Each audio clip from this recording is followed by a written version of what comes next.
Get started. All right. Hi, everybody. My name's Jordan, and I'm the coordinator with the Office of Research Trainees. And welcome to today's event, Mastering Meaningful Patient Engagement in Research, hosted by our office, the Office of Research Trainees, and the Pride in Patient Engagement in Research, or Piper team. Before we begin today's event, I'd like to take a moment to acknowledge the sacred land on which the University Health Network operates. For thousands of years, it has been the traditional territory of the Huron-Wendat, the Haudenosaunee, and most recently, the Mississaugas of the Credit River. This territory was the subject to the Dish with One Spoon Wampum Belt Covenant, an agreement between the Haudenosaunee Confederacy and the Confederacy of the Ojibwe and Allied Nations to peaceably share and care for the resources around the Great Lakes. Today, the meeting place of Toronto is still home to many Indigenous people from across Turtle Island, and we are grateful to have the opportunity to work and learn on this territory. To learn more about the land which you are currently located on, I encourage you to scan the top QR code on the slide. And to learn more about Canada's Indigenous history, I encourage you to scan the bottom QR code. I'll just give a couple of moments to allow you to capture these links, and then we will continue. All right, so just a few housekeeping notes before we jump into the workshop. We do ask that you please remain muted and keep your video off during the presentation portions. There'll be plenty of time to ask questions at the end of the presentation, and you can do this by popping your questions into the Zoom chat, and you are also encouraged to ask your questions out loud. Next, today's event has been organized and is being conducted in accordance with the ORT's Code of Conduct, and any non-compliance with the Code of Conduct will result in removal from today's event. Lastly, your feedback is very important to us, so please do consider filling out our feedback survey by following the QR code on the screen. You can also access it by following a prompt in a browser once you exit the Zoom meeting later on, or there'll be a link to the feedback survey placed into the chat later on. Next is that Zoom has many accessibility features available to participants taking part in Zoom meetings, just like this one. Many of the features available to you are captions, which can be enabled by clicking the Show Captions button in the bar at the bottom of the Zoom window. Caption settings can be edited and adjusted to your personal preferences or needs by clicking the up arrow on the left of the Show Captions button. You have the option of adjusting font size, color, contrast, and many more. Additional Zoom accessibility features can be accessed by following the link in the chat or by scanning the QR code on the screen. Again, I'll give a moment to capture that if you'd like. Now, please join me in welcoming our speakers today from the Piper team, Matt Wiest and Julie Vaux. So I'll stop sharing these slides and pass over the floor to Matt and Julie. Hello, everyone. My name is Matt, and I am the manager of the Pride in Patient Engagement in Research team, Piper team, and I'm here with Julie. We are going to be talking with you today about patient engagement in research, how to plan, how to implement, and how to evaluate, so the complete cycle. So today we're going to be exploring all those elements. You're going to hopefully have a better understanding on what is patient engagement in research, how is that valuable to you, and how can you do it. We are also going to have an opportunity that was not advertised prior to this event, but since you all attended, you may have a bit of an advantage to participate in one of our activities that is coming up in a couple of weeks. We are happy to share all these slides after the event. We have some access information on how to follow us and how to access all our resources at the end. So if you can move to the next slide. This is something that is happening in October 9th. So this is our research day, annual research day. It's going to be held on October 9th. At the Gildan State in Scarborough. It's a fantastic venue in the middle of one of the city's park. It's a venue that is very well versed on weddings, but we were able to secure them for a conference. So they have the most beautiful park ever outside. And our conference this year is obviously focusing on patient engagement in research with the themes related to neurodiversity and inclusion. So we're going to have Maureen Dunn, who is a bestseller author on neurodiversity, being one of our keynote speakers. She's going to be talking about how to really engage neurodiverse populations in research and in organizations. And we're going to have Stephanie Lurch talking about inclusion and social justice in research and healthcare. So we have a very exciting program coming up. And since you are attending, we have 10 free registrations available. These registrations are normally $170 to attend in person. These are basically covering our cost, but we are offering 10 for free because you guys are participating in this conference. I just look at the attendees list and I saw that some of you are already registered. So thank you. But for those who are not and you are available on the 9th to attend in person, please scan that link. We can figure out a way to post the link on the chat as well for a chance to participate. So the only caveat on that, if you are willing to attend, please fill that survey because we're going to send you the link and you have to complete it before 5 p.m. today. So it's going to be a very quick process. So thank you, everyone. We're going to bring this back up at the end again for those who join us later. Can you move forward, please? So this is the table of content of what we're discussing today, the general concept of patient engagement and how does Piper fit there. One of the key resources that we produce, which is the Piper Toolkit, and we're going to move to some takeaway and action guides that you can act on after this meeting. Next slide, please.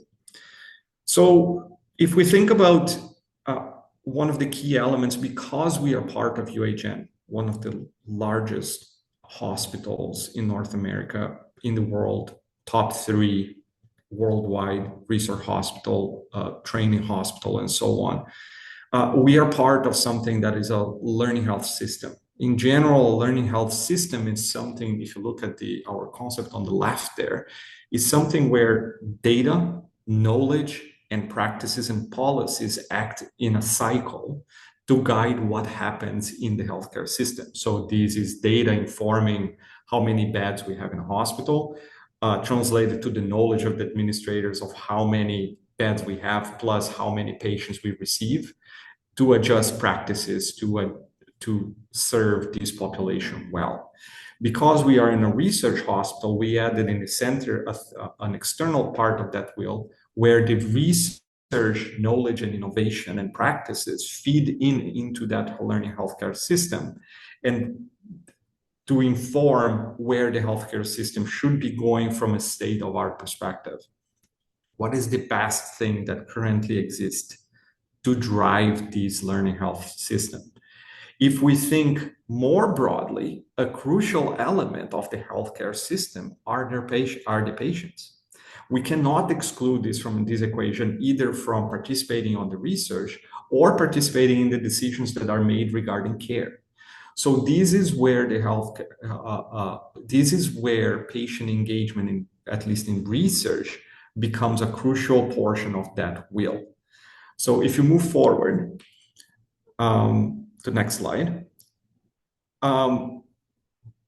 Understanding a tiny bit about that learning health system and where we sit. UHN is composed by 5 hospitals. We receive over 400,000 patients per year. We have over 1,100 scientists, 1,300 students, and 2,500 research staff. We are massive. We have, from a research perspective, we have a big participation in everything that happens at UHN.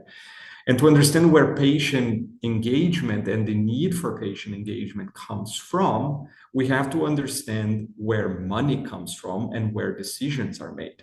So if you move to the next slide, UHN receives funds through, especially if we think about research, from federal agencies, provincial agencies, international agencies, and industry.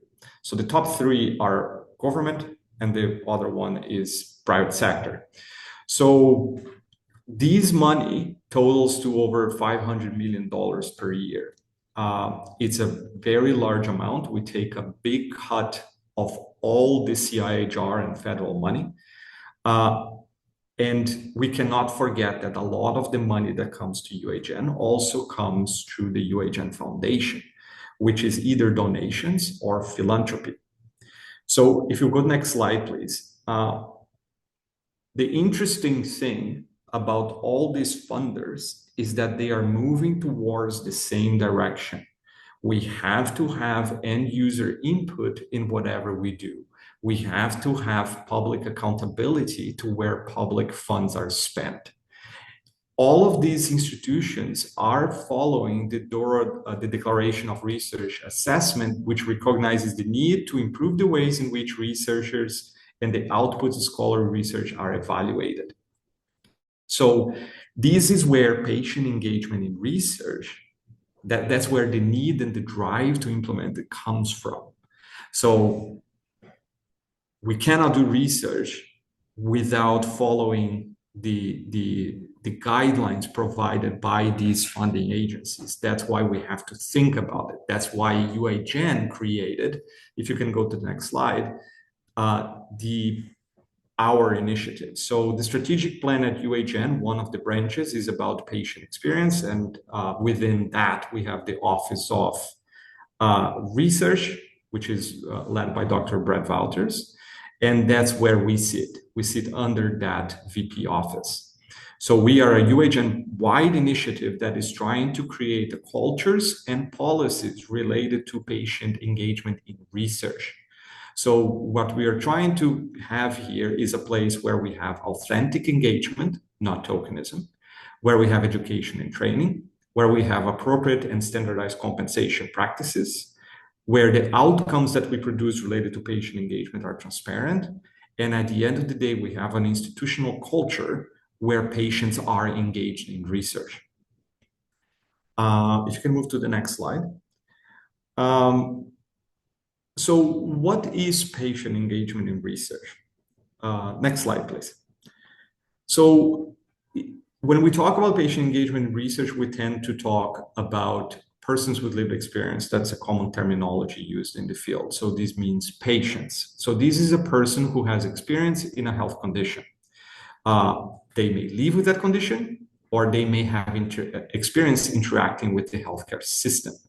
Sometimes caregivers, in any form or shape that caregivers come in, they're included in this conversation as well. So persons with lived experience provide perspective and insights based on their lived experience. So they have been living with this condition. They understand the healthcare system. They understand how they feel. And they usually have quite a bit of technical knowledge about their conditions. So that's where the value comes from. They really understand what they are talking about. They understand their community. They're usually well connected. They understand the priorities. Other terms that persons with lived experience tend to be referred to is, instead of using the acronym PLEX, is PWLE, or they're called patient research partners or variations of that term. So when we talk about patient engagement, we talk about meaningful engagement and collaboration between patients or persons with lived experience and researchers.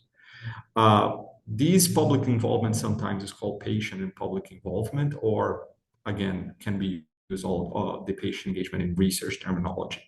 So patient engagement in research is also called patient-oriented research. You may have heard that from the SPORE concept, which is a common CIHR concept of funding research, where you have patients orienting how research goes by. And this is how people with experience engage in different parts of the research process. Next slide, please. Things that we are not talking about is this is not a patient that you engage to be a subject in your research. This is not someone coming to be part of a drug test. This is not someone that you are bringing to participate in a rehab program. This is not someone that you are engaging to do anything related to participation on getting data from. This is also not when patients participate in quality improvement initiatives in a hospital. This is when, for example, you have a quality committee in a hospital deciding what is the best care to be provided. That is a different type of engagement. We are talking specifically today on patient engagement in research. So why is patient engagement in research important for the different actors involved in patient engagement? So people with lived experience, scientists, and trainees. If you can move it, next slide, please. So if we think about persons with lived experience, this is well summarized in the literature. We have the references at the end and it's summarized in our toolkit. One of the key things about people with lived experience participating in research, they feel that they can better advocate for how the money and the priority, they can advocate well about how the priorities and how the money is spent when is used for research. Having had a ton of research training myself, I am quite aware that a lot of the decisions that are made in the scientific environment are not necessarily what is best for the patient. There is a lot of drive towards no one ever did this. Just because someone never did something, it doesn't mean it's something that is a priority for patient. So as scientists, and especially for the assumption that I made according to the who is attending the meeting today, which I just remind myself that I should have run the polls at the beginning. I'm assuming that a lot of you are trainees. So Jordan, can you please run the poll? I will stop a bit the talk here. So could you please respond this quickly?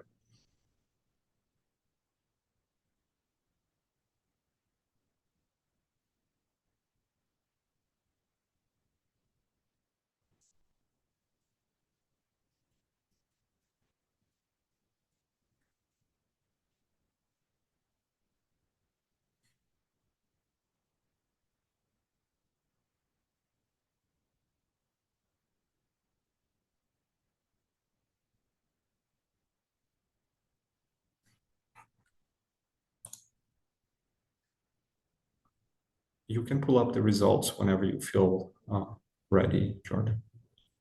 Okay, I will do that now. Yeah. And So results are shared. yeah, so my assumptions were relatively correct. We have a lot of research staff and we have a lot of grad students. So it's I'm glad to see that some of you have some knowledge or knowledgeable about patient engagement. That is awesome.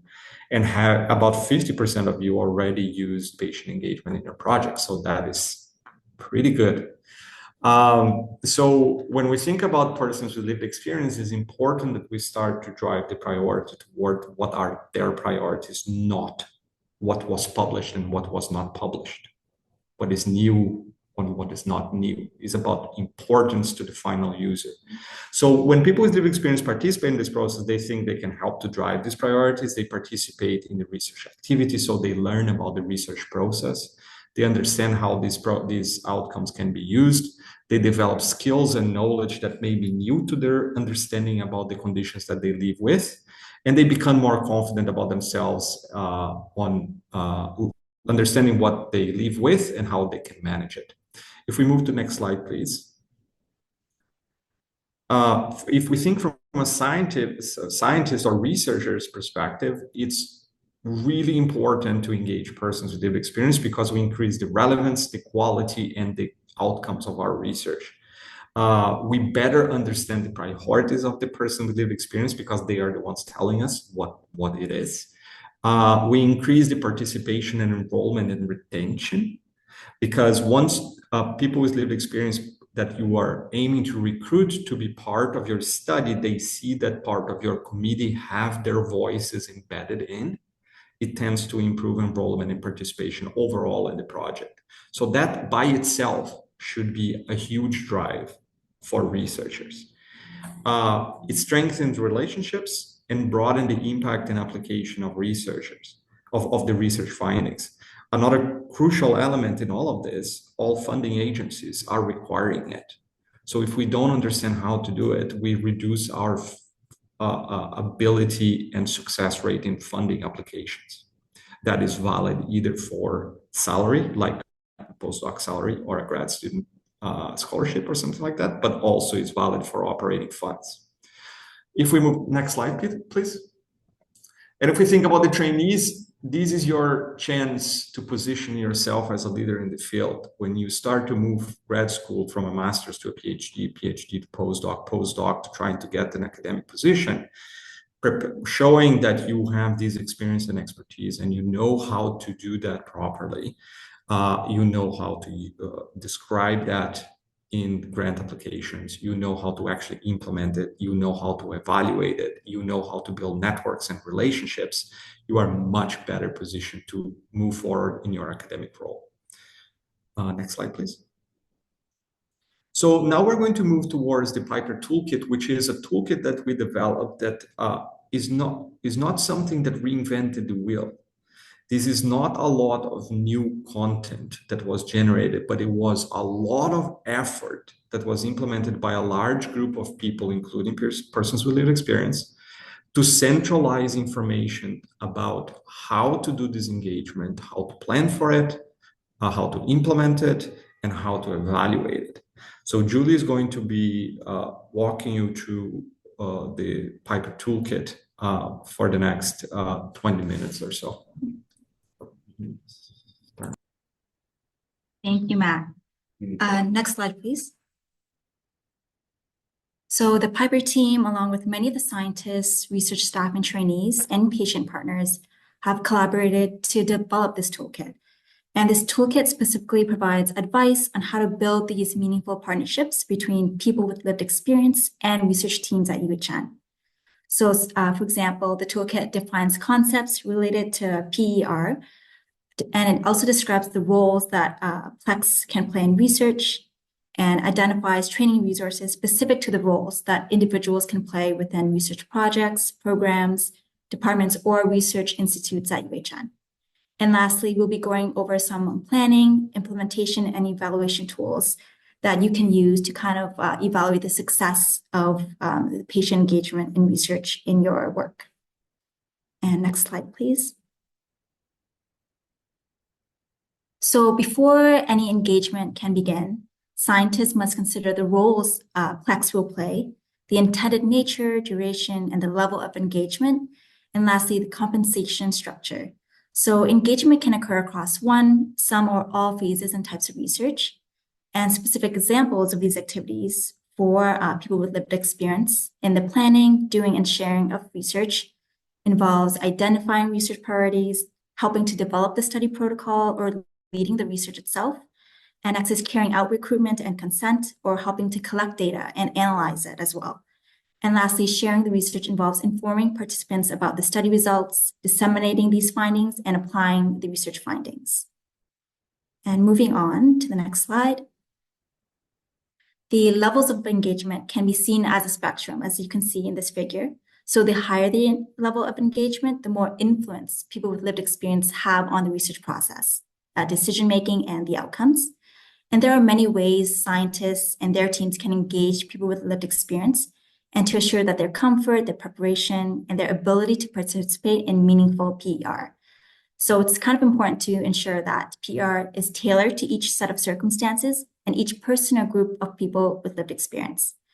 And the spectrum starts with informing, consulting, involving, collaborating, and lastly, empowering these groups of people. So the Piper team has made the addition of Innovate to the spectrum, as you can see near the end. And Innovate reflects that research was conceived, created, designed, and led by people with lived experience. And next, we'll move on to the specific roles. So the 5 roles that we've identified in this toolkit contains key components of the definitions, descriptions, and the different types of activities that each role may involve. So first, starting off with research team members. What they can do is they can bring their lived expertise and perspectives, for example, a health condition, their social identities, environmental context to their roles as they engage with one or more phases of a research project. And Plex that are in the research knowledge ambassador role can contribute at the start, during, or at the end of the research project. So this involves monitoring or checking in with the research team and participants to kind of understand the different needs or communicating and sharing the research. And they often help to shape the materials and connect with the research participants as well. And next are peer reviewers. So they contribute equally with other research team members to kind of maintain and improve the quality and impact of the research. So Plex may give feedback during the early stages of the research to help scientists to improve grant applications, as Matt mentioned, before submitting them, or results to a conference, meeting, or scientific journal. And next are decision makers. So they can help to provide their overall assessment and feedback, which can kind of inform the decisions at many levels of a research organization. And people with lived experience can help to make these strategic decisions for these organizations by taking part in formal and structured processes. And lastly, people with lived experience may work closely with the UHN Foundation, scientists or funders, and even sponsors to provide advice on some of the efforts to raise money for research within the team, the program, or department at UHN. Next slide, please. So overall, to kind of measure the progress of the Piper Initiative, the Piper Evaluation Framework was developed, and it's grounded in 6 guiding principles. So the framework shows how the structure, process, as well as the outcomes can kind of be evaluated. So this involves addressing power dynamics, building trust, fostering reciprocal relationships, ensuring sustainability, and also exploring the research value proposition for PER. And it's important to know that this framework will also help to build a strong health system that's kind of designed to learn, to reflect, and support the ongoing engagement of people with lived experience at UHN. Next slide, please.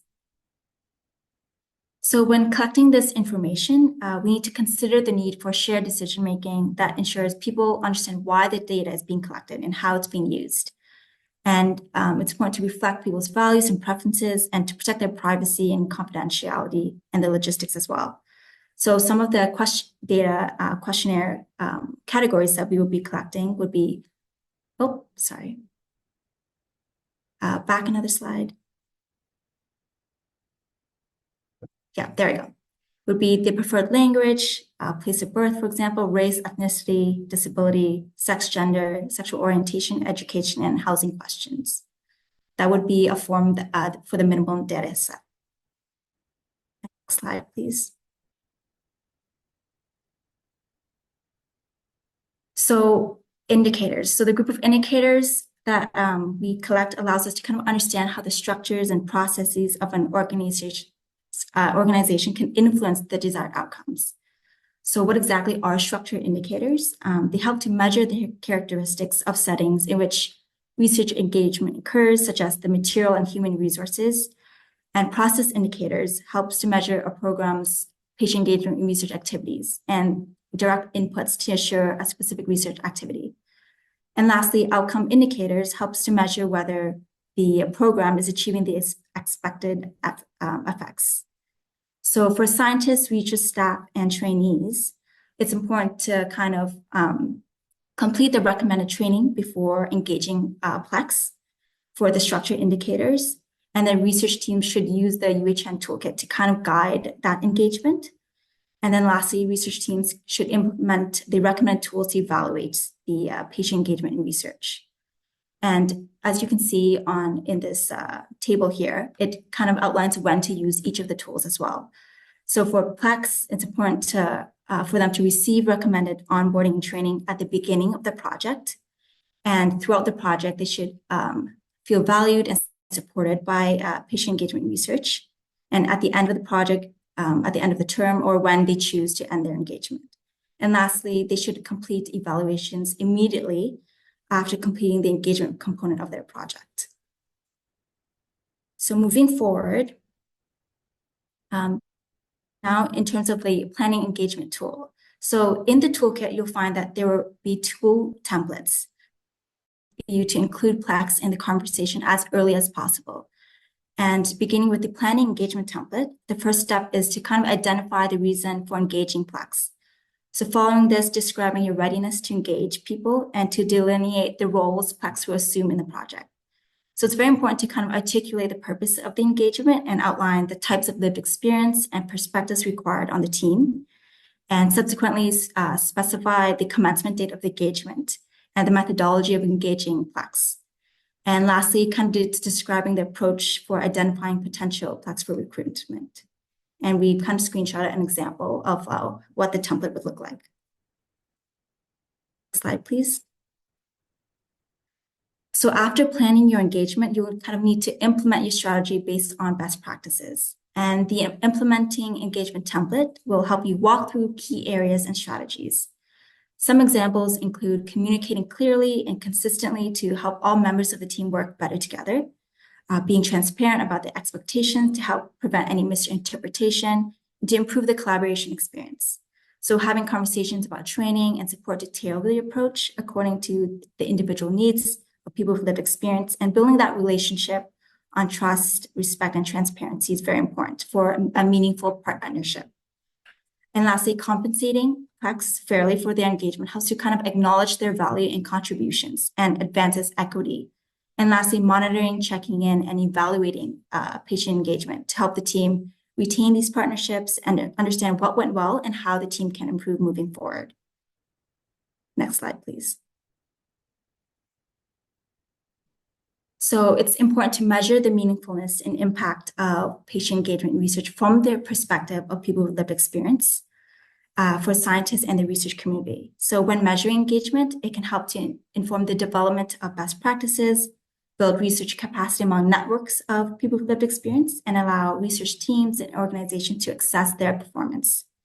So from the perspective of Plex, the adapted UHN Patient Partner Declaration of Values, Patient Partner Experience Survey should be used at the beginning of a project, and it kind of addresses many considerations identified by Plex experiences, including specifics about around onboarding. Next slide, please. And the Patient Engagement Research Scale, also known as PEERS, has a questionnaire specific to patient engagement research. So there's a strong underlying conceptual framework, and it has been tested for internal consistency, structural validity, test-retest reliability, and construct validity. So this tool should be used at the end of the project when a Plex chooses to end their engagement as well, should be considered.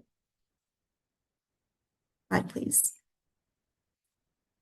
And now moving on to the perspective of scientists, research staff, and other research team members, the Public and Patient Engagement Tool, also known as the PPEAT tool, project questionnaire, there's different modules, so modules A and B, has a questionnaire specific for scientists who conduct PER, and the total score is validated.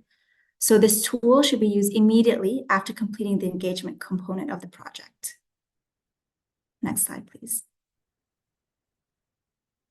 So regardless of the role, people with lived experience should expect compensation for their engagement. So the level of their engagement will depend on the scope of their role within the research project, their interest, work hours, and the compensation model for each project. So for example, Plex may be engaged in a one-time, short-term, casual, or part-time contract, and they may be hired at UHN within one of the established research positions to bring their lived experience perspective to specific tasks. So when reimbursing patient partners, some of the suggested items include their travel costs, accommodation, food costs, conference fees, for example, training and education, or digital access to articles or Zoom licenses, personal assistance or caregiver supports. And lastly, scientists are recommended to kind of cover the cost of a patient partner upfront and complete documentation and claims back from UHN. Next slide, please. So after reviewing 36 documents and many meetings with the financial working group, the Piper team has established the hourly rate in the Plex compensation guide, which is coming out in 2024. And the cost is around $36 per hour for research team members, research knowledge ambassadors, decision makers, and fundraising ambassadors. And since peer reviewers require more experience, the compensation rate is $40 an hour. And we will have a budget calculator that will be coming soon. So it's important to kind of consider incorporating the time required for onboarding and training patient partners into your budgeting process. Next slide, please. Now Matt will take take on the next section, going through some of the resources as well as the action guide and the key take-home messages. Thank you, Julie. So Julie gave you a very brief and relatively on purpose superficial description of the toolkit, not to make you an expert on the toolkit, but to tell you that every single element that she briefly talked about is in that toolkit. There is the types of engagement well described there. There is the mechanisms of engagement well described. How to engage them is all there. How to plan for compensation is all there. And all the evaluation tools and indicators are all there. So what I would like to move forward now is to give you some practical examples of how this works. So you can leave it here, Jordan. If we think about research that I think all of us are very familiar with, the research cycle tends to go from, I had an idea, I'll apply for a grant. If I'm lucky, I get the grant, I execute the project, and I share the knowledge. So traditionally, researchers would do that from front to end, and maybe do some patient engagement research somewhere across that spectrum. So let's say we move to this culture of patient engagement and research, which is something that we should be doing because all the funding agencies are requiring it, all the philanthropy money is driving these sort of activities, and is simply best practice to ask the final user if we're doing the right thing. If we think that we're going to engage a person with lived experience across the whole spectrum, this is more or less how it looks like. Just to emphasize, that is not what has to happen for every single type of research. This is an option. So let's say we choose to engage a person, one or two persons with lived experience from beginning to end. So we have an idea and we know that a grant is coming up. We look in our community and we find people with lived experience that are knowledgeable in the area that we're working on. We engage these people during the grant development process. If possible, I know it's complicated because it's related to having a grant previously or not, or having a pocket of money here and there. But assuming you do have a bit of money, you pay them for their participation in the grant development. As we know, we apply and then you have to wait for 2 or 3 months until you receive the results of the grant. In that period, it's not a good idea to completely disengage with these people. Keep them engaged. Send them a little bit of a check-in, or hey, we're still waiting for the results. Thank you for your participation. Oh, CIHR changed the result deadline to this date to that date. Keep them engaged. Once you get your grant, you just basically go back to the drawing board because we know that things change from the time of grant application to actual planning and implementation. Re-engage the people with lived experience that you want to engage throughout the whole process. Just one back step. When you plan for your grant application, crucial element of the budget is to budget for the type of participation that you're expecting from this person if you get the grant. So let's assume this person with lived experience will have the role of advising throughout your whole project. Your project is 2 years long, and you're going to have, let's say, 10 steering committee meetings where this person is going to be engaged on. So for each one of these participations, you budget accordingly. So let's say 10 meetings, 1 hour long each, $36 per hour. Make the math on that. Don't forget to consider benefits if this person is going to be actually enrolled as a UAGen, an official role within people and culture. There are different mechanisms to do compensation, but we can go that later. So plan for the payment. When you do the planning of the project, describe what is the expectation on their roles, describe when they will receive education, what is the sort of input that you want to create solid rules of engagement, because you have, for example, the steering committee where you may have a medical doctor, a doctor who is a researcher, you have research staff, maybe you have an executive from the hospital, and so on. So this automatically generates these unbalances. So if you can create forms to remove these unbalances, for example, taking off all the credentials from the conversation. So I am not Dr. Matt Feast, I am Matt. That is one of the forms that we can help to level the field. We put rules of engagement that all information, all experiences are valid. We appreciate all the content, but still this is an advisory committee. This is not necessarily what the patient says is the truth, right? So everyone is bringing information. We are consulting and we're creating decisions out of this broad consultation. You do that throughout all your project. You engage them throughout all your project. You keep them communicated about what is happening. You finalize the research. Now it's time to share the knowledge that you acquired. You help or ask for help for the person with lived experience to participate in the knowledge dissemination process. So that could be a webinar, going to a conference, helping you to publish your paper, writing a newsletter, a newspaper article, whatever you decide to use. But this person is engaged from front to back. Their role is clear, communication is clear, compensation is clear, and your research is gaining value by getting this sort of participation. So this is one model where someone is involved all across the system. If you have someone, if you feel that your research does not need all of that, and it could value more from a more targeted participation, instead of having one or two people participating from pre-grant to reporting, you could have focus groups in a certain phase of your project, for example. So if you're working on some form of rehab and you want to learn from people with spinal cord injury if what could be the risks and barriers of implementing that rehab in the community, you could have a focus group with people with spinal cord injury where they are engaged in one point or a couple of points in your planning and reporting that you are going to ask for these people what to do on your research project. You could also just have specific engagements pre-grant, during the project, and prior to reporting.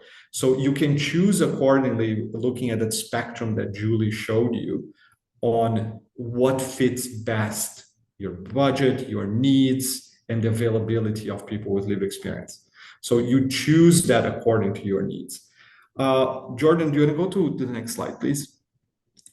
So if we go back to the learning health system, this is where Piper plays a role. So we are engaged at that patient engagement level, which trickles down all inside that wheel from patient engagement into research, into the whole learning healthcare system, because we engage the person with lived experience. The person with lived experience drive the priorities of research, and the research produced creates either a therapy or a rehab program or some form of knowledge that informs the healthcare system of where they should be putting their capacity, expertise, funding allocation, policies, and so on.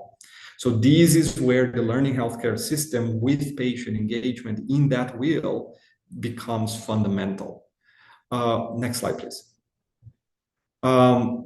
This is another example of how we can engage persons with lived experience. So this is something that was done by actually our team, where they developed this bare bones podcast, which was a podcast led by persons with lived experience, talking about bone health after spinal cord injury, which is something very important to them. So this is an example of engaging people in a certain part of the process. So this is towards knowledge dissemination. So they produced this podcast, which is led by persons with lived experience, supported by researchers. Researchers may be the one of the invitees for the podcast, but the hosts are persons with lived experience. They're participating in the decision-making process throughout the whole development of that specific part of the program, which is knowledge dissemination. So you identify the episodes, conduct production, invite people, edit, record, edit, and create the whole, get feedback and publish that thing. So that is an example of engaging people in a single portion of the research program. And all the content of that podcast is evidence-based. So they would invite someone that is doing a cool rehab therapy with exoskeletons for spinal cord injury, focus on bones. That could be the invitee of the podcast, and then the persons with lived experience are driving the script and the questions and so on. So it's a combination of experience and expertise driving priorities and driving knowledge dissemination. If you want to learn more about that, there is a QR code. It's a pretty cool podcast in my humble opinion. Next slide, please. So if you want to take anything from today, this is the slide that I want you to pay attention and try to do something independent on your role. So try to recruit people with lived experience to participate in your research. I know that there are barriers, there are challenges, but that's why we have the Piper team to support you in trying to overcome these barriers. That's why we have the toolkit. That's why we have other resources that are in our website. Can you put our website to the link? So recruit people with lived experience, assign them the roles, ask them what the role they want to play, and then move forward with that. Think, or ideally do not forget about the financial compensation. This compensation is currently being evaluated, this policy is being evaluated at People and Culture at UHN. If everything moves forward as planned, by the end of fall, this is going to be a policy at UHN that aligns with all those funding agencies that you saw before. So this is an important piece. If you need, make sure to use the evaluation framework that Julie was talking about. So those indicators that she showed and the minimal data set for demographics, if you could consistently collect that, that will be an add up to the existing annual activity report that all scientists at UHN should be filling. In that report, they're telling us, yes, we are doing patient engagement. This is how we're doing it. These are the successes that we are having. These are the barriers that we are facing.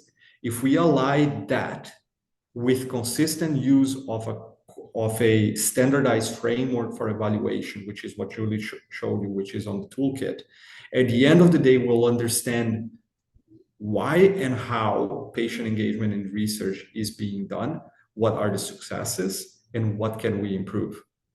Okay, so if you do patient engagement, please use the evaluation framework that is described in the toolkit. And if you need resources and if you need support, contact us. There are a few things in our website that are helpful. One of them is the plain language summaries.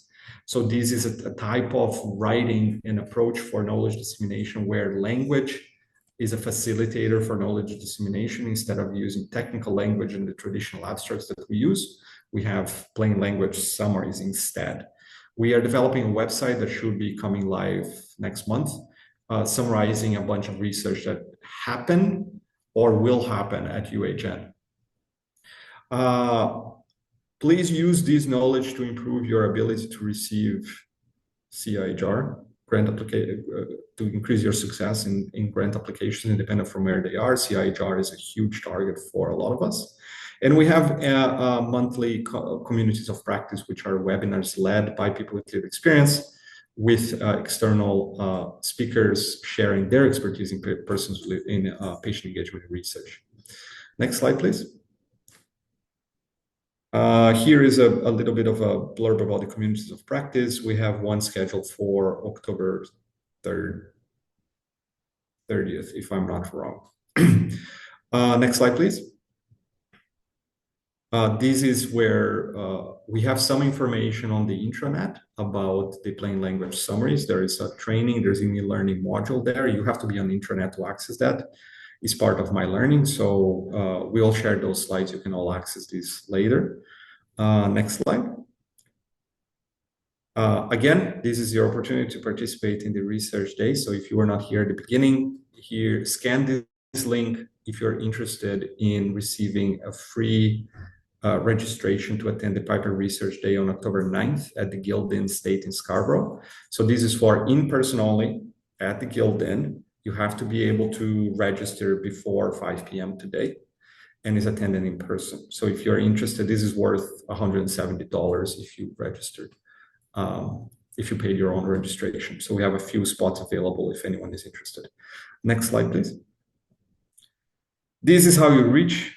This is how you can find us in social media. We tend to be pretty good at it, thanks to Julie. And this is our email and our address and phone number if you're interested. So we have about 10 minutes here. So I would like to open the floor for questions. chat is also an option, but if you could turn on your mic, that is probably a better option.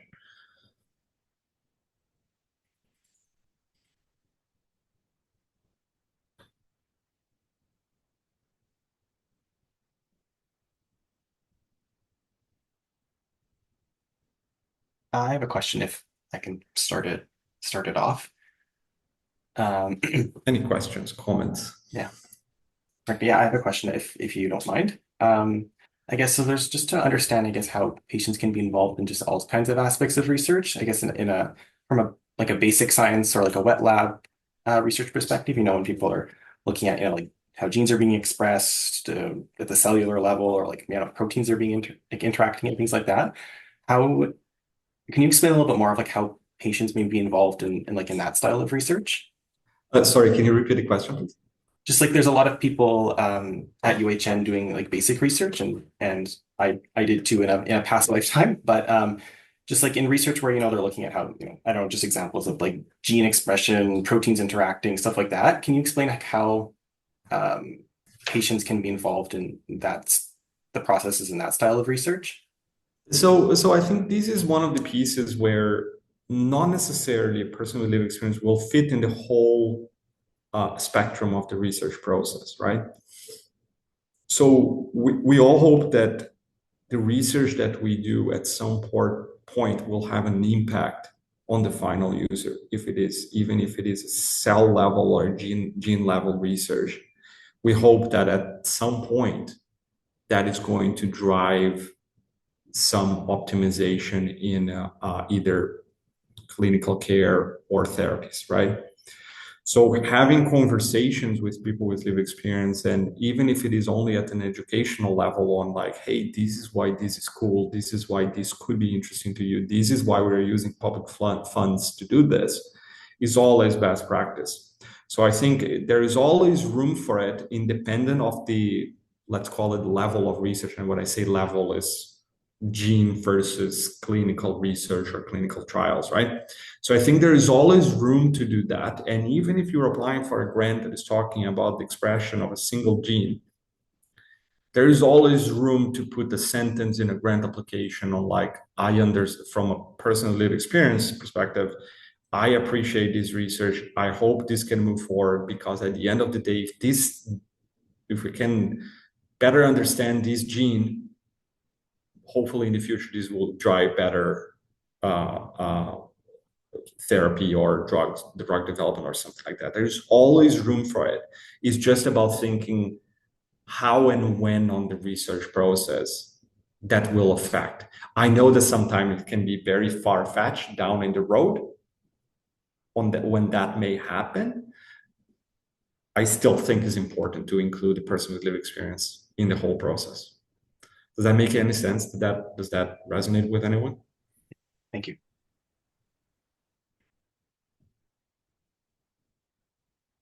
Hi, Lara.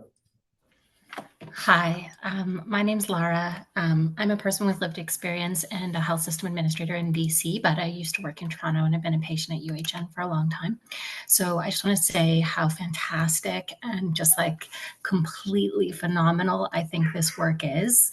It really breaks new ground, and like it's something that like just completely aligns with like what I have seen as necessary as a person with lived experience, as well as like a project manager and facilitator in our health system. So huge kudos to your team for making this. I have a couple of questions, and one of them relates to the toolkit. And so in there, we see the spectrum of engagement. And it reflects really like the IAP2 spectrum. But when Julie was presenting, it was very interesting, the introduction of a new level called Innovate, where you had said that it was about persons with lived experience defining, leading, and sharing. And so I was just wondering, because I didn't see that level in the toolkit, and I don't know if I missed it or what you're thinking about that. And then I have another question. Yeah, we're trying to drive that new block there. We took advantage of the beautifully developed spectrum that already existed. But because we are UHN and a lot of innovation comes out from UHN, we felt that we needed that on that spectrum to reflect our practices internally. So innovation could be a new drug. Innovation could be a new clinical practice. Innovation could be a new podcast. Innovation could be a new way to fundraise. Innovation could be different things, right? And innovation doesn't have to be done by UHN exclusively. It can be done by UHN with someone, or innovation that may be driven mostly by external forces outside UHN, let's say a community association with the support of UHN, right? So you're right, it's not there. We're developing that. We really hope that can become a thing. And that's why we put that red boxes. It looks the same color, but it's more of a thought that we have internal. Okay. Yeah, I really applaud that. I think it's amazing, and it relates to my next question, which is like, so in this case of like where like how can we create the opportunity for patients or persons with lived experience and community groups to come forward to share? Like, so it seems like in the presentation we were still really focused on like, here's how we can include, right? But then there's the flip side of how the community can include. And I know UHN has done some really interesting work around that. And I was just wondering if you had any information to share on that.